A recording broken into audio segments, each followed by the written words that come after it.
তুমি যেখান থেকে করছো সে ক টাকা নেয়? তুমি বললে না অন্য জায়গা থেকে করছি, ক টাকা নেয় সে?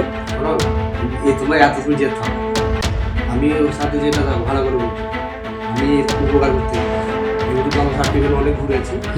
যখন আমি একটা কাজ করবো আমাকেও তো বেঁধে নিতে হবে। সে তো বটেই।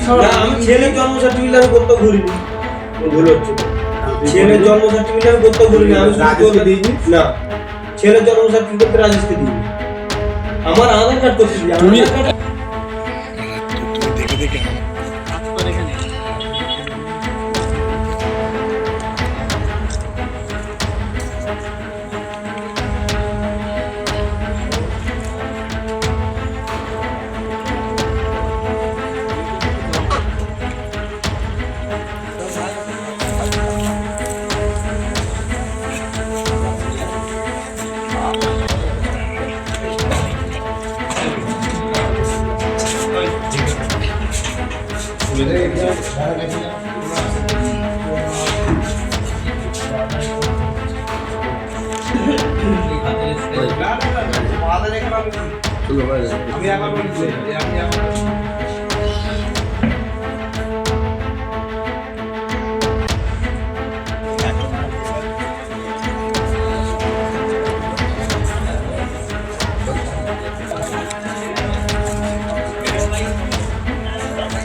মাস 2-3 হবে, মানে ওর আমি একই সাথে করেছি।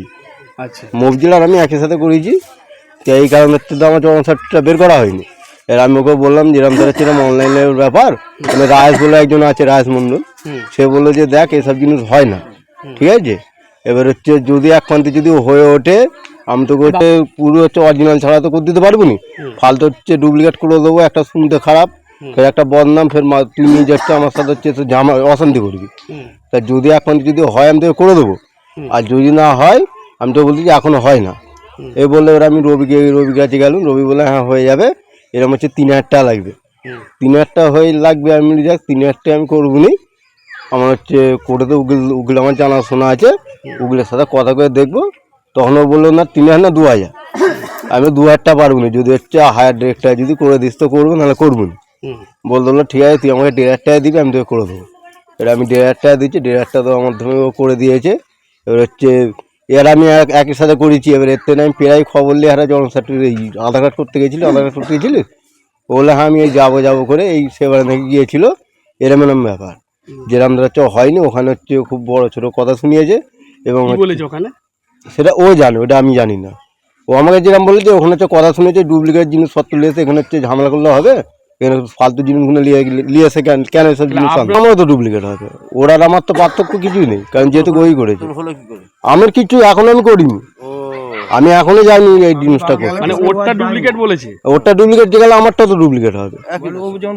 হ্যাঁ ঠিক আছে, ওর কাছে যাওনি আর? ওর কাছে এখন আমি যাইনি, ঠিক আছে। এবার এরকম তো জিনিস যখন দেখতে পাচ্ছি, এখন ওর কাছে আমি যাইনি।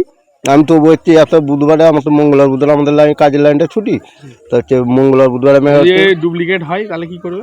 ডুপ্লিকেট হয় তখন এসে ওকে ধরবো, সে সময় ওকে এসে ধরবো। এরকম ভাবে তো ও জন্ম সার্টিফিকেট করতে পারে না এরকম ভাবে, না ঠিক আছে। হ্যাঁ আমাদের হচ্ছে টিএমসির নেতা প্রার্থী, আমাদের যাকে বলা সদস্য, হ্যাঁ প্রার্থী সদস্য বলেই গেছে। হ্যাঁ সে তো সদস্য বলে গেছি, যে হয়তো পঞ্চায়েত থেকে বের করে দেবে, এই হিসেবে আমি গিয়েছি। এখানে কি কি হয়? আমার এখানে রেশন কার্ডের মাধ্যমে রেশন কার্ড, নতুন রেশন কার্ডের নাম সংশোধন, তার আধার কার্ডে আমি অ্যাপয়েন্টমেন্ট করি, নতুন আধার কার্ডে অ্যাপয়েন্টমেন্ট করি, ডকুমেন্টস থাকলে তবে, নাহলে আমি এমনিভাবে কোনো কাজ করি না।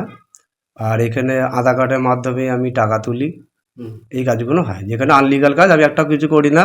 কতদিন ধরে করছেন? আমি এই 3-4 মাসের মতন হচ্ছে। এই আপনি তো পঞ্চায়েত সদস্য? কোন পঞ্চায়েত? বেগড়ি পঞ্চায়েত। বলছি যে এই একটা আমার কাছে কমপ্লেন আছে যে আপনি এই জন্ম সার্টিফিকেট করেন? না, জন্ম সার্টিফিকেট আমি এখানে করি না। আমি এখানে শুধু যেটা আমার কোনো ডকুমেন্টস থাকলে আমি আধার অফিসে পাঠাই, আমি খালি অ্যাপয়েন্টমেন্ট করি। আর রেশন কার্ড কোনো নতুন করলে আমি করি, আর নাম সংশোধন করি রেশন কার্ডে, আর আধার কার্ডের মাধ্যমে টাকা তুলি। কিন্তু কমপ্লেনটা যে এসছে আমাদের কাছে, এখানে আরও অনেকজন আছে, সে ওরা কে কী করে আমি সেটা জানি না। আমার কাজ আমি এখানে করি লিগাল, কারণ যেহেতু আমি একটা আইনের লোক আছি, মানে একটা সরকারি লোক আছি, সেই হিসেবে যেটা লিগাল কাজ হবে সেটা করি। বাকি এখানে কে কী করে সেটা আমি জানি না। দেখুন, এটা আমরা যে খবর পেলাম আপনাদের মিডিয়ার মাধ্যমেই পেলাম, এটা খুব বড় একটা ভয়ঙ্কর চক্রান্ত, একটা র্যাকেট কাজ করছে। ধরুন আধার এডিট আল্টার নতুন এগুলো বহু জায়গা হয়, ঠিক আছে, উনি একটা সাইবার ক্যাফে খুলে সাইবার ক্যাফের নামে যে কাজ করছেন, সেখানে বার্থ সার্টিফিকেট, মানে বার্থ সার্টিফিকেট হলো সব থেকে ভ্যালুয়েবল একটা ডকুমেন্টস। তার ভিত্তিতে পরে মানুষ আধার করবে, তারপরে রেশন কার্ড করবে, তারপরে প্যান কার্ড করবে, আর সিটিজেনশিপও নিয়ে নিতে পারে। যেরকম একটা আমাদের দেশে যা এখন ইস্যু চলছে, সেখানে বাংলা একটা খুব ইম্পর্টেন্স রাজ্যে, পাশে আমাদের লাগোয়া ইন্টারন্যাশনাল বর্ডার রয়েছে, বেশি দূরে নয়। সেখানে এইভাবে 3,000 4,000 টাকা নিয়ে বার্থ সার্টিফিকেট বিলি করছে একজন তৃণমূলের প্রধানের সদস্য।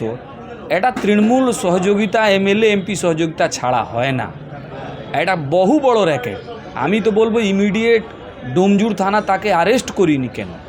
তার মানে হলো ডোমজুর থানারও কিছু মিলি ভগত রয়েছে, there is some Nexus between them also. কেন এত বড় একটা র্যাকেট হয়েছে, সাধারণ মানুষকে এরা ঠকাচ্ছে, টাকা নিচ্ছে, উল্টো দিকে রাষ্ট্র বিরোধী কাজ এটাকে বলা যায়।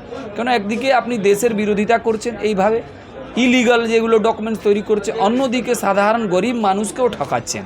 কেন মিউনিসিপ্যাল কর্পোরেশন, মিউনিসিপ্যালিটি, পঞ্চায়েতই বার্থ সার্টিফিকেট ইস্যু করার অধিকারী, তারও কিছু নিয়ম আছে, অনেকগুলো ডকুমেন্টস রিকোয়ারমেন্টস থাকে, তারপরে ওরা দেয়। কিন্তু এখানে শুধু টাকা নিয়ে 3,000 5,000 বিলি হচ্ছে, কয়েক বছর ধরে এগুলো চলছে। ব্যাপারটা আমি তোমার কাছ থেকেই জানতে পারছি, আমাদের কাছে এখনো কোনো খবর আসেনি। যদি এরকম কিছু হয়ে থাকে নিশ্চয়ই প্রশাসনের মতো দেখবে। আমাদের কাছে, দলের কাছে, আমাদের কাছে খবর এলে আমরা দলের ঊর্ধ্বতন কর্তৃপক্ষকে জানাবো, এবং দল যা সিদ্ধান্ত নেবে সেটা আমরা তাকে জানিয়ে দেবো। এই ব্যাপারে এখনো পর্যন্ত আমরা কোনো খবর পাইনি।